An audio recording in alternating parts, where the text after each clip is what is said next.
अपना तो वो होता है जो हमारी तकलीफों को दूर कर दे। गीता का ये उपदेश है, किसी को भी अपना फायदा मत उठाने दो, किसी को भी खुद पर जुल्म मत करने दो, क्योंकि आप जितना सहेंगे लोग आपको उतना सहने के लिए और मजबूर करेंगे।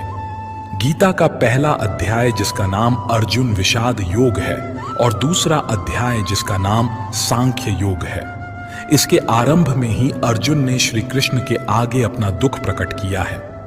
हे केशव, मैं कौरवों से कैसे युद्ध कर सकता हूं?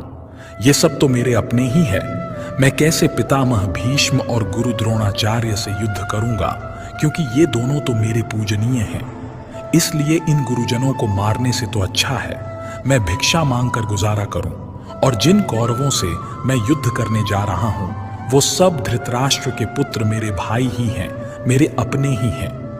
इन सबको मारने से अच्छा है कि मैं सन्यासी बन जाऊं।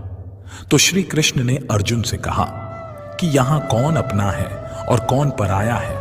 जो अधर्म करता है उसके साथ युद्ध करना तुम्हें मोक्ष और मुक्ति देगा। तुम अपने इस मन के मोह को त्याग दो, नहीं तो सारा जग तुम्हारी निंदा ही करेगा, तुम्हें डरपोक कहेगा। और बात अपने पराये की नहीं है, बात धर्म और अधर्म की है, बात सही और गलत की है।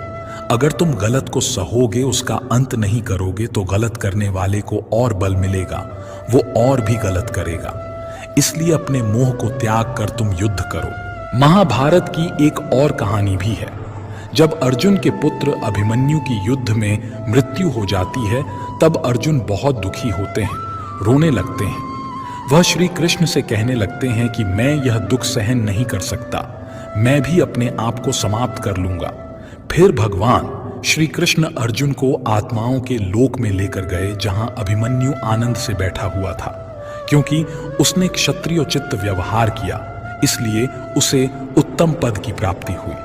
जब अर्जुन अपने पुत्र अभिमन्यु के पास रोते रोते पहुंचे, तो अर्जुन अपने पुत्र को देखकर बहुत प्रसन्न हुए। उसे गले से लगाकर कहने लगे कि पुत्र, मैं तेरे बिना तो जी ही नहीं सकता, मैंने तो अपने जीवन की आशा का ही त्याग कर दिया है।